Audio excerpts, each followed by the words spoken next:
In today's podcast episode, we will be talking about suicidal feelings. We just wanted to give this trigger warning because sometimes it isn't the right time for us to hear that type of content. Please reach out to organisations such as Shout or Samaritans or anybody else if you need to talk. I was going to say good afternoon there, but you could be listening morning, noon or night really. I suppose though it is afternoon at the moment while I'm recording. So I just wanted to say hello. Thanks very much for those of you that have listened to some of our other episodes. This was just one of those things where we felt like we talk as a group of friends, myself, Karen, Sarah, Rana, and we have Lisa as well, who will hopefully be joining us in some future episodes. And we've built up friendship over the last 3 years as people who deliver mental health training on a regular basis. And we always, take the opportunity to catch up, and we've got a WhatsApp group, and I've always found our discussions around mental health and the perspectives that we have, the experiences that we have, just really interesting. And at the moment, while we're new to doing these podcasts, because the account that we use is in my name to record, I've been sitting in the background while Rana, Sarah and Karen do their solo episodes, and just hearing the real insights into someone's life, the vulnerabilities, the experiences people have had, what they're dealing with and how they get through it, I just find super interesting, and how we all deal with things differently, of course. So, as I said, I hope that you found, if you have been listening to the other episodes, I hope you found them interesting. And if this is the first one you're listening to, I hope that it doesn't bore you enough that you don't want to listen to another one of these again. But we've got a good couple of episodes out now. And as we receive feedback from people about what's interesting you and stuff, then we hope to keep them going a little bit further. I suppose this is going to, some of you go, what the hell is this all about? But, we're heading up to Christmas, obviously, and Quality Street is a Christmas thing, right? And I remember obviously always getting Quality Street as a kid, mostly from my nan and granddad, I suppose. But Quality Street, is a gift that people often give. And I just can absolutely remember only really liking the blue, so the bounties, basically the coconut, and the green triangles. And I remember, certainly when I was a teenager, I think they released, didn't they, like big bars, and there was a big green triangle, and I remember absolutely loving it. So then when John Lewis a couple of years ago made you, or let you, pick your own, for those that you can see on camera, I've just picked up the tin, and I've got a load of green triangles there. So I've been working my way through them over the last 2 or 3 weeks. I have lost a stone while I'm eating them, so don't worry too much about how empty it's looking.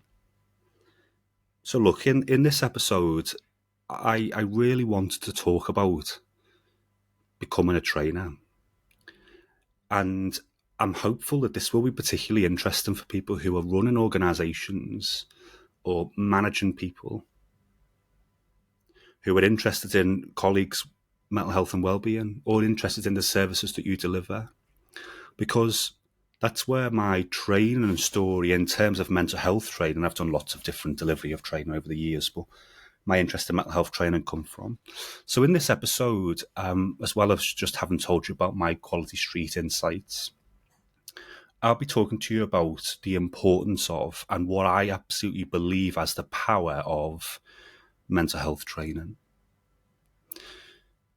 Now, I know mental health training, mental health first aid, etc., cannot be the only solution.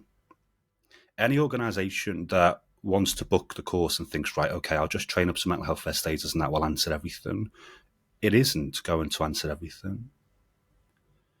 But it might be that is a really good either start or next action to take. So I really do encourage it, and I encourage people to explore it.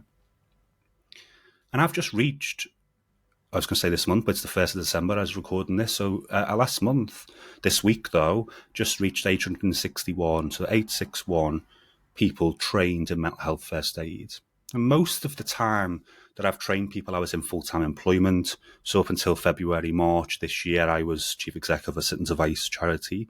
And that's where I began delivering particularly mental health first aid training, but I do other mental health awareness sessions as well. And I remember really when I first joined an advice organisation, I've worked for a lot of different organisations over the years. So trying to keep this as roughly confidential as possible, whilst also giving you some real insights into why I believe this is so important. So I remember first joining an advice organisation and really feeling like there is so much else there's so much more to people's stories. So when people come into the organisation and need food, have got issues with debt, there's a problem in housing, a lot of the time we would see that there'd be other stuff going on as well, emotional, mental health related responses. But the teams weren't trained, never had the awareness of, unless they've got lived experience or personal previous, should I say, experiences of supporting people, to know what to do and how to respond. So then when I become a chief exec of an advice organisation and was leading my own team and services, I was acutely aware of this as a challenge. And I'd already trained myself as a mental health first aider, not as an instructor. So I was aware of a lot of the simplicity, really, of how effective your average human, and I'll be using the word human on purpose, I'll expand on it later on, but because we want to give a human connection, not a professional connection, for people to feel understood. So this is 2018, and I'm seeing over the months and years, that the volume of things like safeguarding concerns being referred up, pressures on the team, and how much more complex cases were becoming was a challenge. And it was a real challenge in terms of these are the experiences that people are going through, and they're turning to places like us for help. So one, we want to do the best possible job that we can. Surely, like anyone, working for an organisation, particularly when we want to achieve things, support people, make life a bit better for people, don't want to ignore the elephant in the room. But as cases become more complex and difficult and the circumstances going on, that has an impact on the people who are trying to give that help. So I secured some funding. It come from Berkshire Community Foundation at the time, who agreed to me training up as an instructor, funding that training in return for training up a load of advisors across Berkshire to be trained in mental health first aid. And then we won another grant from another organisation, another funder, to train, I'm sure again it was around 80 to 100 voluntary sector staff and volunteers in mental health first aid. And it's all developed from there. So going back a good couple of years ago now, I remember that I was supporting a number of new volunteers who joined an organisation, not the one I was just leading. And at the end of that day, I remember that everything was good. It was fine. So in terms of coming in and checking on what my job was and making sure people were okay, the team that were new were okay, was all fine. I remember one of our experienced colleagues was talking to their supervisor. So in a lot of organisations, like advice organisations, you've got your team of people who are trained to support people, and then you have people who are arguably a bit more trained, a bit more knowledgeable, have done advanced training, but also have got that experience of and can take a step back from, so they can take bits of your conversation, but then think about it a bit more impartially, a bit more of a step removed. So they often come back and check in with their supervisor. And this person is saying to their supervisor, this person needs a food bank voucher, and a food bank voucher genuinely is nearly always needing more. And a food bank voucher is genuinely needing nearly always more than just food, albeit food clearly very essential and important. there's probably other problems going on in the background. So any inquiry, any assessment of that would be taking account of what else is going on for that individual. And the person's saying to the supervisor, I'm not getting anything. I'm not getting any answers. I'm not really understanding what's behind this need. What I do know is that they've been suspended from work, and then someone has sent them here to get food. But I want to make sure that we're doing more than that. So what do I do? And the supervisor says, well, I think you've been in there around 45 minutes, haven't you? And they say, yeah, I'm just really struggling. I don't know what's going on. And I'd heard this and I said, look, do you mind if I ask what's going on here? And they said, yeah, it's just not really answered any of my questions. So I said, okay, what is being said? What's coming out? And she said, well, he keeps talking about how he wants to be with his dad. And then when I talk about things like his contract, he can't find it, he doesn't know where it is. So it seems that he's not really aware much of like what direction we can go in here. I think he just wants the food. So I said, look, do you mind if I take over this case? I'll go in and I'll speak to him. And if you just do what you need to do, write it up, finalise it. But I'll go in and sort the next stage or so. And said, yeah, absolutely, that's fine. So I genuinely went into this room that the client was in and I said, hi, I'm Jake and I'm one of the managers here and I've just been hearing about your case. Can I just ask if you're having thoughts about suicide? And I absolutely remember that he just broke down into tears. There was no yes or no. And I said, right, you know what? I'm going to just make you a cup of tea and a drink. I'll get myself a drink, be back in a moment. I'm only just outside this door. It was just behind the door. And when I come back in, he was sitting up straight as if nothing had happened. And I said, look, here's your drink. Could you just tell me a bit more about what's going on?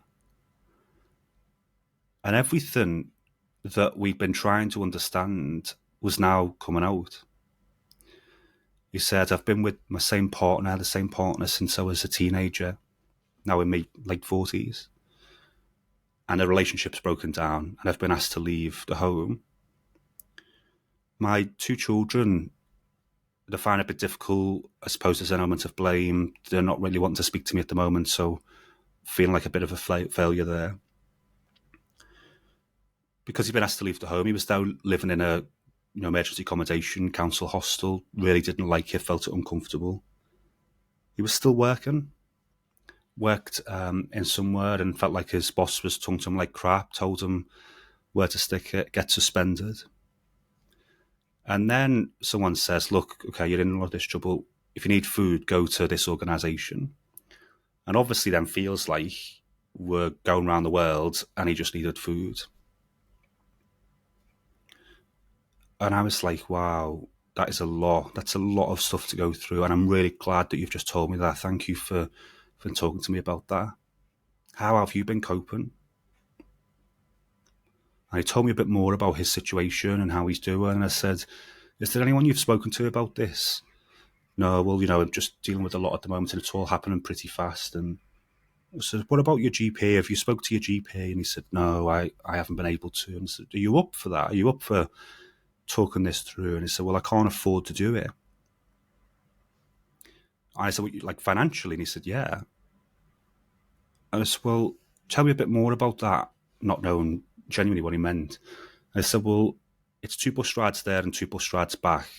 So I won't be able to afford to do it if I can't afford food. So I said, okay, well, you've moved.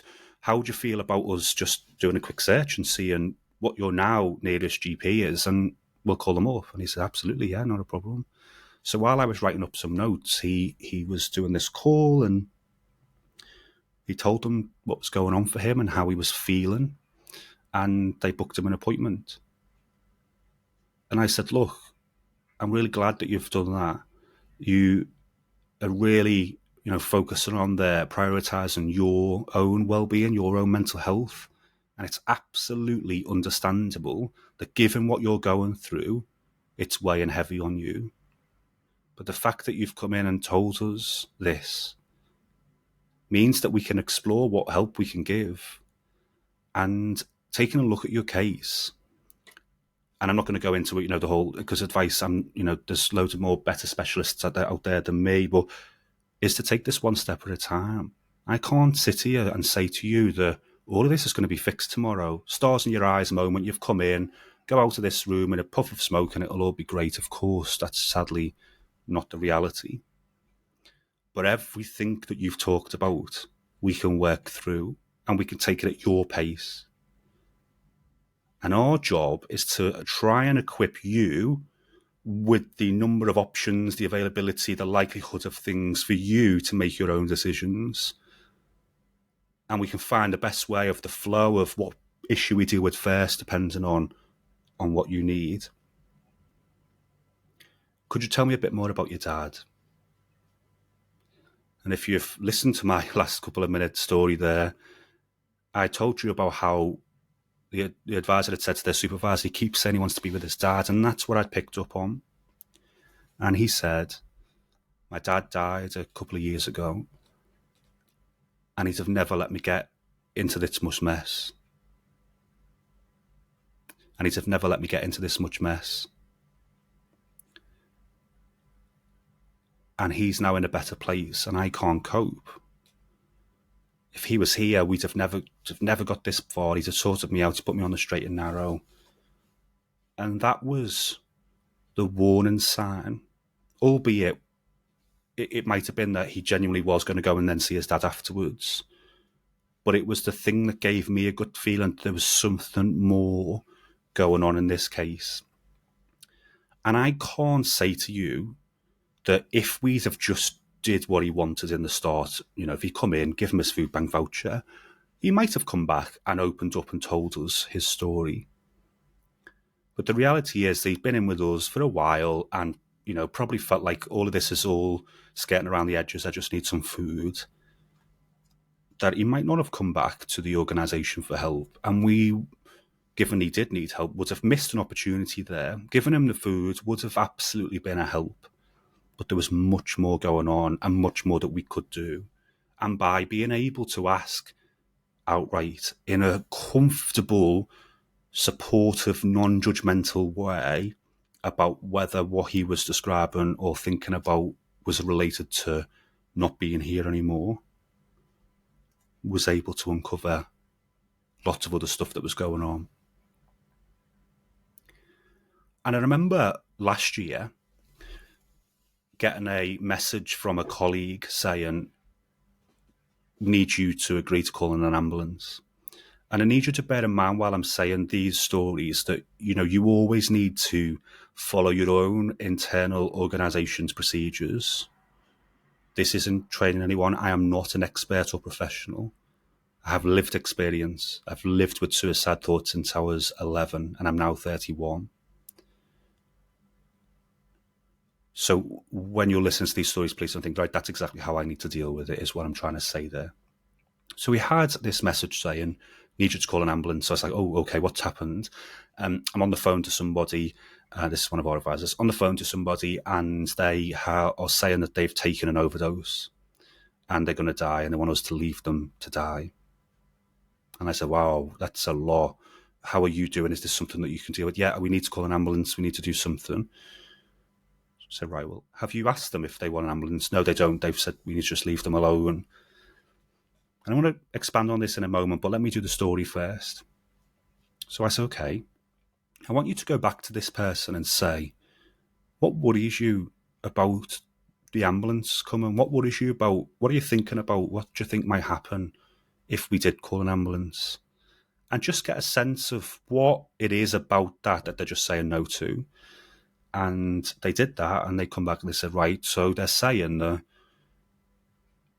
not going to get any help. They're not worthy of it. They'll be at the back of the queue. They'll be time wasting. So they may as well just be left to let this happen. And I said, well, I want you to go back and say, they were still on hold and stuff. I said, I want you to say, just something, whatever you're comfortable with, something along the lines of, and this person was comfortable doing this, by the way, if you're thinking, that's understandable. I get it. I get that's how you're feeling. But you absolutely deserve support. You're clearly struggling, and I'm so glad that you've told me about that, because it means that you're not doing this on your own. But absolutely, you deserve the right support. So I can't guarantee that you are going to then have the best experience. But if you don't, and you get less than what we all deserve, then we'll be the first people to back you up when we get back in touch. And that gave them just that little bit of boost to go, okay then. Now, the reason I was saying let me do the story first was ultimately, if that phone would have went off, if they'd have gone quiet, of course we'd have called an ambulance. I have no right to assess whether something was risky or not risky if someone telling me they've taken an overdose. But why were they calling us? They called an organisation that isn't known for mental health and told the organisation they wanted to be left to die. And I'm not saying that so that you think, oh, are you saying that they were lying, or it was just a attention seeking or a cry for help, whatever phrases that people often might assume that when people tell us stuff that they don't actually then mean it. And that's not the case at all. What I want to tap into, again, having been suicidal since I was 20, and I actually had a call with my GP surgery today, who were doing a checkup. I've got a great new GP surgery where I've moved. And we talked about suicide thoughts today. And I said, I'm absolutely still living with those thoughts. It's something I still experience. But what gets me through that is trying to use any element of hope, albeit might be thinking it's just not going to work. There's no point. But I really try to tap into those feelings whenever I get them. Starting something new, giving something a go, reaching out. And because those two scenarios I just gave you, one gave a bit of a warning sign and one explicitly told us, but in both scenarios, they've engaged with a service.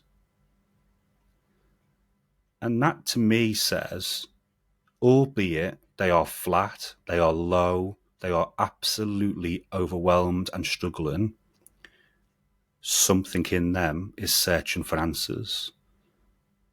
And although suicide is complex, partly what we do know is that it doesn't necessarily mean that the person actually wants to die.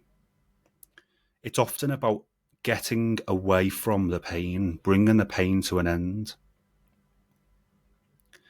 And what I was saying about these two cases was the fact that they were phoning us or coming to us, and whilst the initial responses weren't like forthcoming and yeah, let's do that, yeah, I'm going to give that a go, there was something there. And taking off that hat of my job is to fix your problems and, what is it? Okay, here's the answer. When someone is struggling, can make quite a big difference.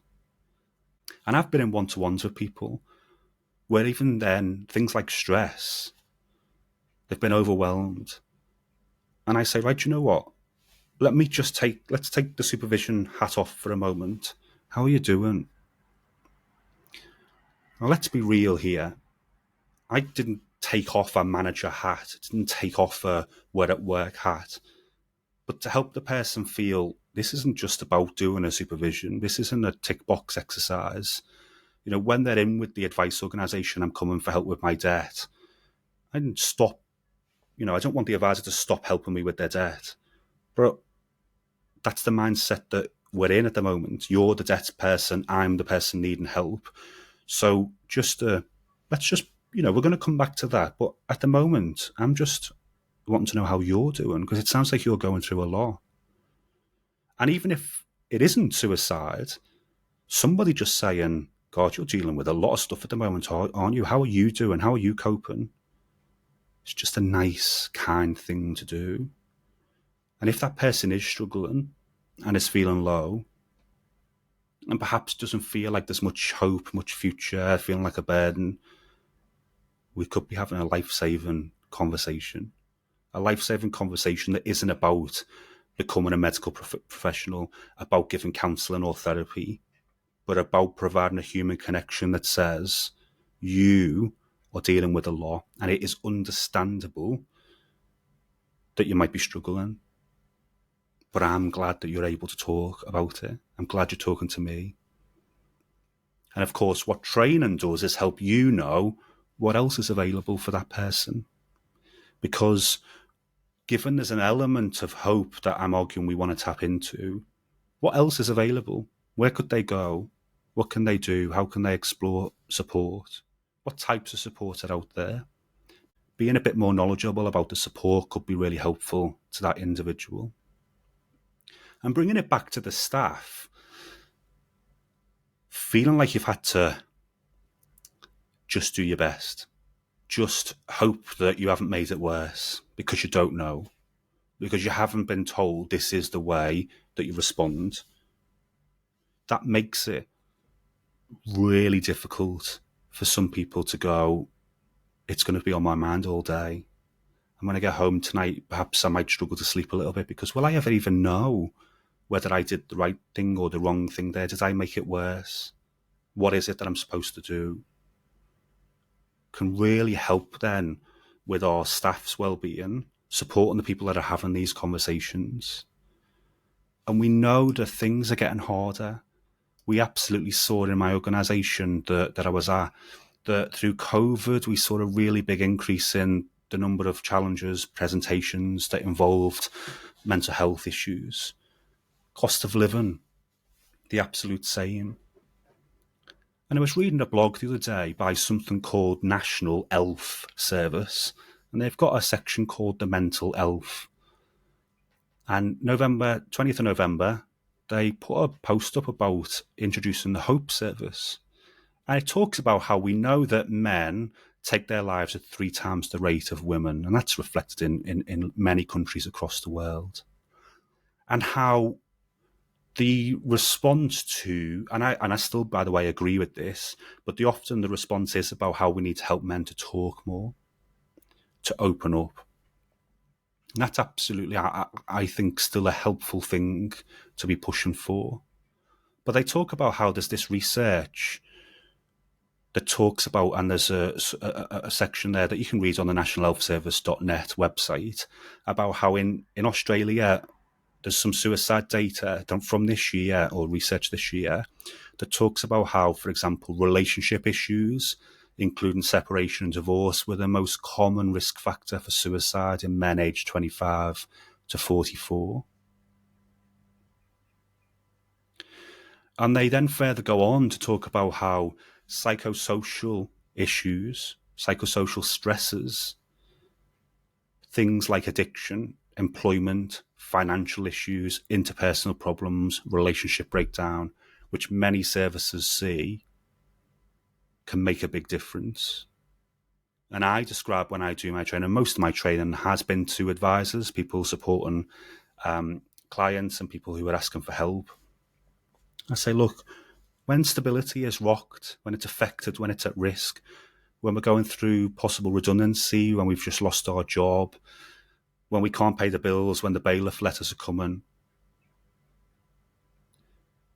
These are things that, or relationship issues, tension, these are things that rock our core. And again, I'm not a scientist, I'm not a professional, I'm not a doctor, I'm not a researcher, but I feel that those fundamental foundations in life, not having them or feeling like they're at risk, can make you feel worthless, that you can't cope, that it's your fault. And stereotypically then, for men who feel my job is to be the breadwinner, my job is to run and make sure that the family are safe, well, and have everything they need, and I am not fulfilling that, they might be better off without me being here. So helping people to go through and come through their issues is really important. But we know that people don't come and just go, right, here's all of the stuff that's going on in life. Can you just help me out, please? And sadly, we know, absolutely one of the people who hates this with a passion, that lots of services are a computer says no type response. are very much this is the parameter, and you haven't said the right phrase or word or pressed the right button, end of the line. And that can be frustrating when you're not knowing where to turn, when you're not knowing where to go. And I've talked about how in previous podcasts, and I've wrote it on LinkedIn and stuff, when Martin Lewis started to talk about with cost of living, that we're running out of tools, we're running out of the little hints and tips to save money. And I remember some services talking and saying, look, if we can't fix people's problems, what is the point? And I'm not saying services can't fix problems anymore, but if that's becoming harder to do, and I say the best feedback that I used to receive running an organisation were people that we didn't help. The people who wrote in to me and said, your service is incredible, were often people who would also say they couldn't solve my issue. But what they would say was they cared. I could tell they really wanted to help me. They really helped me explore and understand, and they understood what I was talking about. It's that feeling of someone cares, that genuineness, not judging, not saying it's your fault, you should have done this, why didn't you come earlier? Or that's something that for a lot of people could make a big difference. Now, of course, I would absolutely still want and will still campaign for how we should be helping as many people through the cost of living crisis who are impacted by it as we possibly can. Services should constantly be reviewing how they deliver services and how we get people through the door and best ways of helping people. But don't underestimate the power of somebody caring about you. I'm going to take a break. Okay, thank you. So I intended to take a break halfway through, but I'm probably going to just spend the last couple of minutes of this podcast episode just to say that, you know, as I've trained now over 861 people in mental health first aid, quite a lot of them being advisors and people supporting people. And that is me not knocking at all the importance of businesses and organisations supporting colleagues. And again, some of the best feedback I've had from doing training are people who say it helped them. It helped them understand a little bit more about themselves. One of the most powerful bits of feedback I ever had was someone who said that they could now talk to their daughter about a really sensitive mental health issue that they had avoided because they didn't want to make it worse. They didn't want to create distance between them.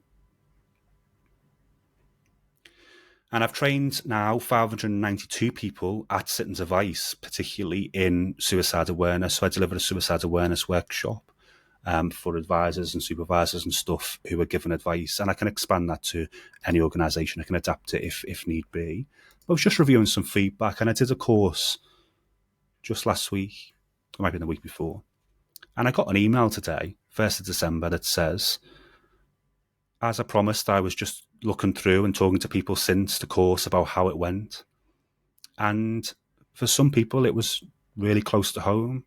And one talked about how they had been suicidal a couple of years ago. And when we spoke, they said that what you said about what to say and what not to say in conversations was very accurate and exactly what they needed.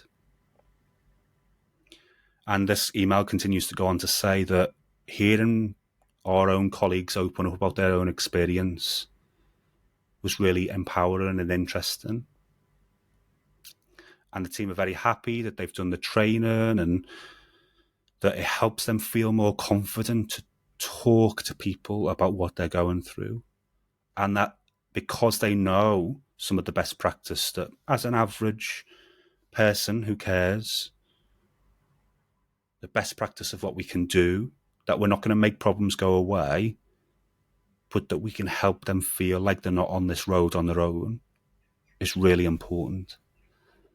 And I've just finished, this week alone, I've just finished 2 mental health first aid courses, and last week I finished one. And again, seeing that feedback and people saying, I enjoyed this more than I thought I would, because now I have a bit of a framework in how I can help and support people, which gives me the confidence that this is stuff we should be talking about. Another one saying how it's helped them understand a bit more about their mental health, and that just seeing and checking in with people and noticing changes will make them a bit more alert.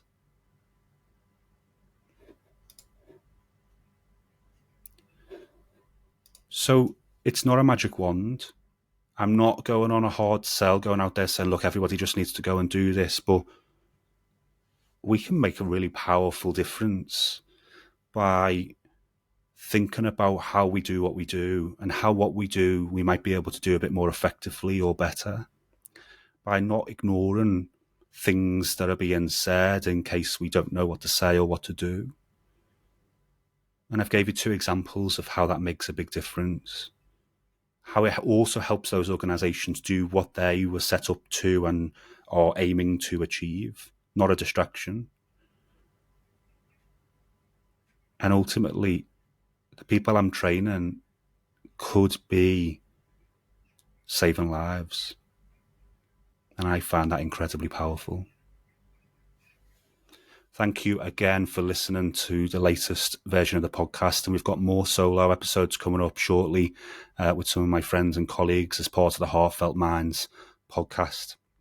As usual, I would love to hear your feedback on how you feel this episode's been and anything you'd like us to particularly talk about. And we're looking for guests and stuff as well. Thank you, and enjoy the rest of whatever you're going to be doing today.